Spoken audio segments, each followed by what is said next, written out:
Now, the next one is Nick Schager. Nick Schager writes for the Daily Beast. He made a comment on his review here from 4/20/17. The title on his review, not his review, but the article that he wrote reviewing the movie, An Alt-Right Filmmaker's Descent into Madness, Paranoia, and Murder-Suicide, is the headline. A documentary at Gray State examines the story of David Crowley, an Iraq veteran and alt-right filmmaker whose paranoia consumed him. So, right, we get back to your favorite word there, the alt-right. They're trying to spin a political side of this story, left-right paradigm again, using those key words, and basically someone who is consumed by paranoia. They use the word descent into madness. It's back to The Shining. It's a Jack Nicholson episode here from the Stephen King movie, The Shining. It's what it comes down to. Yeah, here's David. Here we go. And it says the comment, which brings us back to Alex Jones, who appears on multiple occasions throughout A Gray State, thanks to David's fandom. Oh. So it brings in Alex Jones on this one as well. They suggest here that David's uncompleted movie is a warning sign about the real horrific costs of promoting conspiracy theories to a gullible, volatile element of the public. As one friend remarks about the online criticism David received for not completing his project on time, whereas comic book fans might be nitpicky about superhero movies, Gray State's target audience was another level of obsessive. These people are actually legitimately insane, though. That's the difference. That's the article here from the Nick Schager, and that's just one paragraph. I think I've got another one here saved, but he mentions once again the Alex Jones, mentions the alt-right, and mentions conspiracy theories, selling it to a gullible, volatile element of the public. Yeah, if you read the first paragraph, it really has the whole first part has nothing to do with David Crowley. It's about Donald Trump, and it's about Alex Jones, it's about Sandy Hook, it's about all of these different theories that have nothing to do with this case and hopefully have nothing to do with this film, because that's not the real story here. These guys are missing the whole point. They're missing the real story here.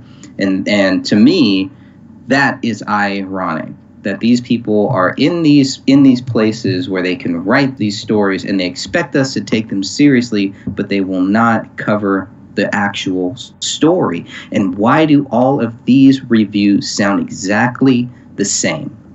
They're worded a little bit differently, but it's basically saying the same thing with the same cast of characters and with the same lies. I mean, there is no alt-right. The alt-right has nothing to do with this. Donald Trump has nothing to do with this. Alex Jones, they have nothing to do with this. It's not about that. It is about, did this guy kill his family and himself, or did he not?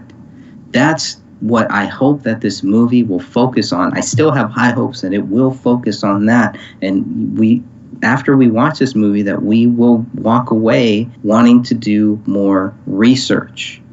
That's here, what I hope it does. Correct. It says here, too, that it does say that the movie employs an enormous amount of footage shot by David as he prepped his opus, as well as plentiful home movies and interviews with friends, relatives, and co-workers. Erik Nelson depicts his subject as a vet so disillusioned by his combat tours of duty that he became gripped with paranoia about the military-industrial complex's nefarious intentions. Expressing that through his film, he gave a voice to those on the nascent alt-right who spend their days and nights dreaming of violent rebellion in the name of liberty. Oh, right. So we get this vet now so disillusioned by his combat tours. Now they're hinting at PTSD, paranoia, and it mentions the alt-right. So it also goes on to say that the police deemed it a murder-suicide that was pre-planned by David, replete with an iTunes playlist soundtrack created just for the occasion. So it's just a very condescending note here written on the review of a guy who went off the deep end. PTSD, military, paranoia. These words we're hearing is the paranoia types of phrases over and over again. Yeah, and this guy is actually saying that the cops are saying that David created this iTunes playlist just for this, just so he could commit these crimes. Specifically made just that for doesn't this make event. any sense. And that's what he's alluding to here.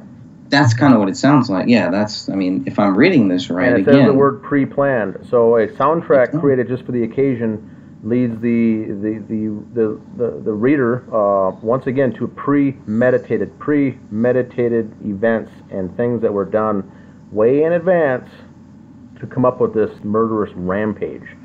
Right. So they're they're alluding to, they're planting the seeds in the heads of the reader that this was premeditated, and it's a slam dunk, open and closed case. Once again, tying it all off in a nice bow for the reader to look at, rather than letting the person watch the movie and come up with their own conclusion. Right, because they never take the time to explain why they think this was pre-planned, and yet at the same time, David snapped. Correct. How do they explain that? Well, they just don't talk about it and hope nobody asks about it. But, of course, people are going to ask about it. They know that a lot of people are asking. They have a responsibility. The police, from the beginning, had the responsibility to give the public as much facts as possible, so that way a lot of people wouldn't be jumping to conclusions and wouldn't, have all of these outlandish theories, blah, blah, blah. But it's just like... and then now it seems like this film is going to kind of, is it going to counter that? Is it going to really answer these questions, or is it just going to kind of gloss over some of these things that we've been very focused on? I'm kind of worried about that too, is that they're going to try to get everybody to focus on something else and not focus on the real story here and the real facts and the real questions. Correct. I agree 100%. It's all meant to distract and derail the person watching watching it, the film, and coming up with these various preset conclusions, rather than being open-minded and exploring and researching what really went on here behind the scenes. Now, Nick Schager goes on to say on his review on Rotten Tomatoes, is a gray state slowly peels back the curtain on David's private life to reveal an increasingly unstable individual, one whose suspicions about institutional systems quickly blossomed into distrust of everything and everyone around him. So once again, we see the words, we see the suspicions, the unstable individual, leading here to the psycho, to the person who's lost touch with reality, a sociopath, essentially, distrusting everything and everyone around him. So there are some other key words there from Nick Schager. Did the police see this stuff?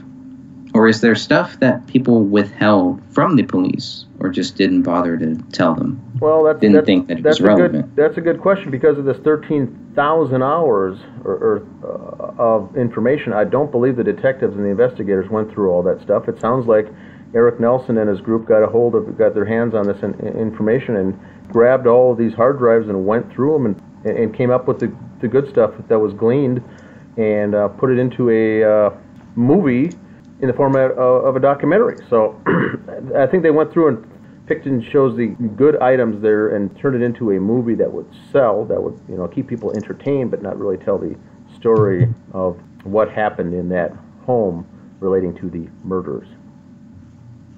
Yeah, and this writer has got to be one of the worst. First of all, this was published on 4/20. I think he should have waited and sobered up. Correct. Because this whole article begins with Alex Jones and it ends with Alex Jones. Why is he trying to push so hard this tie between Alex Jones and David Crowley? Maybe because a lot of people know who Alex Jones is, or at least have some false sense of who Alex Jones is. And the readers of these websites, the ones who actually go there, doesn't sound like they're fans of Alex Jones. They actually might have some ill will, some hatred towards Alex Jones. So if the author can psychologically, tie David Crowley with Alex Jones, then the people that don't like Alex Jones, well, maybe they won't like David Crowley either, and maybe they won't really look into what happened with David Crowley and his family. They'll just write it off. And I think they've been trying to write this off since day one. I think a lot of people have been. Yeah, it's more modus operandi, the MO of these critiques, trying to slam home the fact that David Crowley was a nut job who lost touch with reality. That's it. It's just that's what they're trying. It's a discredit campaign, I think, is what these articles are setting out to do.